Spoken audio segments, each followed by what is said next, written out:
তুলোর মতো নরম তুলতুলে আলুর পরোটা একবার খেলে না বারবার খেতে ইচ্ছে করবে। আর খেলে তো মন প্রাণ পুরো জুড়িয়ে যাবে। পুর ভরারও ঝামেলা থাকবে না, আর বেলারও ঝামেলা থাকবে না। মানে বেলা পুর ভরা ছাড়াই এই পরোটাটা তৈরি করা যায়। তো নমস্কার বন্ধুরা, শুভ বিকাল। তো দেখতেই পাচ্ছ বৃষ্টি হচ্ছে। তো এই জল বৃষ্টির দিনে একটু ঘরে বসে যদি একটু ভালো জল খাবার তৈরি করা যায় তো সেটা তো মানে খুবই ভালো। তো জল খাবারের মধ্যে সবচেয়ে বেটার লুচি, পরোটা এগুলো হলে তো আর কোনো কথাই নেই। তো আমাদের এখানে সকাল থেকে দেখো বৃষ্টি শুরু হয়েছে, আর আমি যে দেখলে গামলা পেতে দিয়েছি বৃষ্টির জলটা ধরার জন্য। তো তোমরা কে কে ধরো বৃষ্টির জল ধরে রান্না করো আমাকে জানাবে।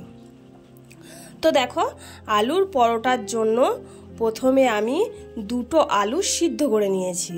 তো সেই সিদ্ধ করা আলুটা একটু ঘষে নিচ্ছি, কারণ এইভাবে ঘষে নিলে আলু মাখাটা বেশ ভালো হয়। তো তার জন্যে একটু ঘষার উপর দিয়ে ঘষে নিচ্ছি।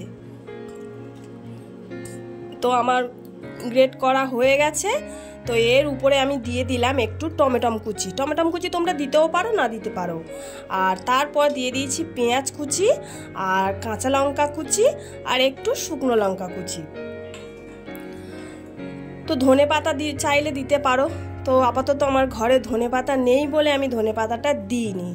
আর একটু দিয়ে দিলাম শুকনো লঙ্কার গুঁড়ো, আর স্বাদ মতন একটু মানে জিরে আর লঙ্কা ভেজে রেখেছিলাম আমি, তার গুঁড়োটা একটু দিয়ে দিলাম। ওটা দিলে একটু খাবারের টেস্টটা ভালো হয়। আর দিয়ে দিচ্ছি স্বাদ মতো লবণ। আর আমি দিয়ে দেবো সর্ষের তেল। মেন এই সর্ষের তেলটা কিন্তু অবশ্যই দিতে হবে। সর্ষের তেলটা না দিলে ঘ্রাণটা বেরাবে না। আর তারপর আমি দিয়ে দেব স্বাদ মতন একটুখানি চিনি, 1 চামচ দিলে হবেই।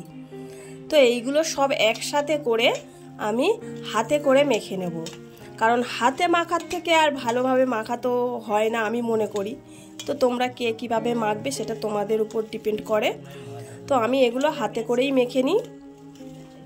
তো এইভাবে ভালো করে মানে আলুর ভিতরে কোনো যেন ঢিলা ভাব না থাকে, তো ভালো করে মিহি করে আলুটাকে মেখে নিতে হবে এইভাবে। তো দেখো কত সুন্দর দেখতে হয়েছে।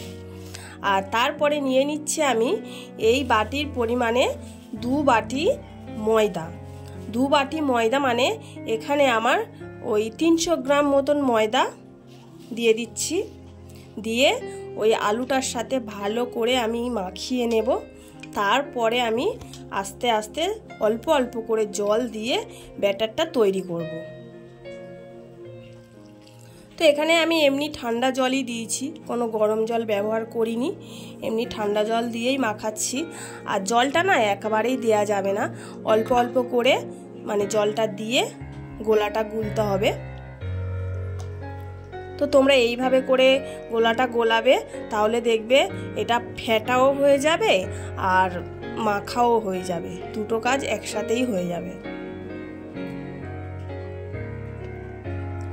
তো এটা আমি গ্রাম্য পদ্ধতিতে আমরা যেভাবে বানাই সেভাবেই তোমাদেরকে দেখাচ্ছি। তো তোমরা তোমাদের মতন করে এভাবে ফেটিয়ে নিও। তো দেখো আমার গোলাটা গোলা হয়ে গেছে। আর দেখতে পাচ্ছ ঘনত্বটা কেমন হবে, এই যে এরকম ঘনত্বটা হবে। তো চলো এবার কড়াটা আমি বসিয়ে দিয়েছি গরম হওয়ার জন্য। আর এই পরোটাগুলো না খুবই অল্প তেলে ভাজা যায়, বেশি তেল লাগে না। কারণ এখন সবার মানে গ্যাস অম্লর সমস্যা, কেউ বেশি তেল মশলা খেতে চায় না, শরীরে নানান রকম অসুখের প্রবলেম থাকে। তো তার জন্য অনেকে তেল কম খায়। তো তার জন্য এই মানে জল খাবারটা খুব ভালো খাবার, এটা খুব কম তেলেই হয়ে যায়। তো প্রথমে আমি 2 হাতা দিয়ে দিচ্ছি, দেখো দিয়ে আমি পরোটার শেপটা তৈরি করব ওই হাতা দিয়েই। আর গ্যাসের আঁচটা একটু জোরেই করে দেব, তারপরে আস্তে করব আবার। তো দেখো গোল হয়ে গেছে, পুরো পরোটার শেপ দিয়ে দিয়েছি। আস্তে আস্তে এবার উল্টে দেব। তো দেখো আর কালারটা দেখো সুন্দর কালার এসছে না। দেখতেও সুন্দর হয়েছে আর খেতেও সুন্দর হবে। তো এখানে দেখো আস্তে আস্তে করে আমি খুন্তি দিয়ে ধারগুলো চেপে চেপে নিচ্ছি, যাতে করে পরোটাটা ভালো ভাজা হয়। আর এখন না আমি গ্যাসের আঁচটা পুরো লো করে দিয়েছি, এখন আর জোরে দেয়া নেই, কারণ জোরে দিলে পুড়ে যাবে, পরোটাটা ঠিকঠাক ভাজা হবে না।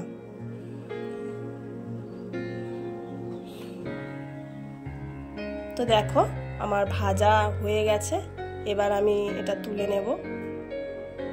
এই যে দেখো, ঠিক এইভাবে করে করবে তোমরা। তো এইভাবে আমি পরপর কয়েকটা পরোটা ভেজে নেব। তো বেশি হবে না, এটাতে ওই 6টা-7টার মতন হবে।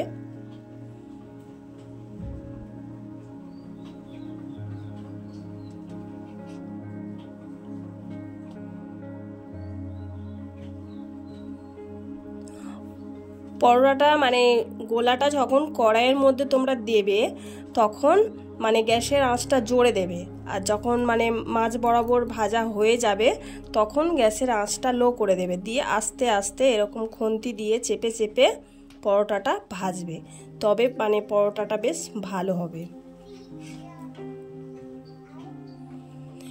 এক এক করে দেখো আমি অনেকগুলোই পরোটা ভেজে নিয়েছি।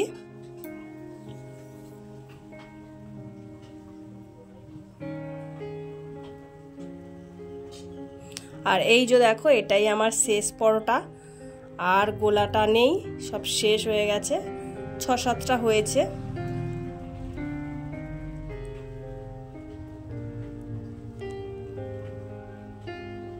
আর এই পরোটাগুলো না খেতেও খুব সুন্দর হয়, মানে খুব তাড়াতাড়ি তৈরি করাও যায় আর খেতেও খুব সুন্দর হয়। মানে ধরো সময় হাতে কম, তো তাড়াতাড়ি এইটা ব্যাটারটা তৈরি করে তাড়াতাড়ি এই পরোটাটা বানানো যায় আর খেতেও খুব সুস্বাদু হয়। তো দেখো এইটা আমি একটু বেশি তেল দিয়ে ভাজি, কারণ মান্টুর দাদা বললো মা এটা আমি খাবো, ভালো করে একটু বেশি তেল দিয়ে ভাজো, কম তেলে ভেজো না। তো এটা লাস্ট পরোটা আমি একটু বেশি করেই তেল দিয়ে ওর মতন করে ভেজে দিচ্ছি।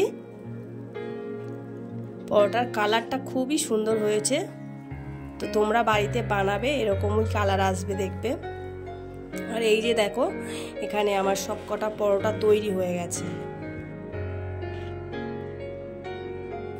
আর এই যে দেখো পরোটাটা না কত নরম হয়েছে, দেখো আমি তোমাদেরকে দেখাচ্ছি, দেখো কিরকম গুলিয়ে নরম তুলতুলে হয়ে গেছে, আর মুখে দিলেই না পুরো গলে যাচ্ছে। দেখো কত নরম আর কত সফট হয়েছে। আর এটা না একটু সস দিয়ে খাবে, তো সস দিয়ে খেলে বেশ ভালো লাগবে পরোটাটা। এই যে দেখো আমি একটু সস দিয়ে দিচ্ছি। এই খাবারটা না তোমরা সকালে জলখাবারেও খেতে পারো বা সন্ধ্যাবেলায় টিফিনেও খেতে পারো, যখনই মানে সকাল হোক সন্ধ্যা হোক যখন হোক বানিয়ে খাবে, দেখবে ভালো লাগবে আর খেতে না খুব সুন্দর হয়েছিল। তো বন্ধুরা আমি পুরো আলুর পরোটাটা প্রথম থেকে শেষ পর্যন্ত পুরো রেসিপিটা তোমাদের সাথে শেয়ার করলাম। তো তোমরা বানিয়ে খেও, আর কেমন লাগলো আমাকে কিন্তু অবশ্যই কমেন্টে জানিও। তো আজকের আমি ভিডিওটা এখানেই শেষ করব। তো আমার এই ভিডিওটা যদি তোমাদের ভালো লেগে থাকে তাহলে একটা লাইক করো আর কমেন্ট করে জানিও, আর অনেক করে শেয়ার করো। আর আমার চ্যানেলে যারা নতুন বন্ধু আছে আমার চ্যানেলটিকে সাবস্ক্রাইব করে আমার পাশে থেকো। তো চলো টাটা।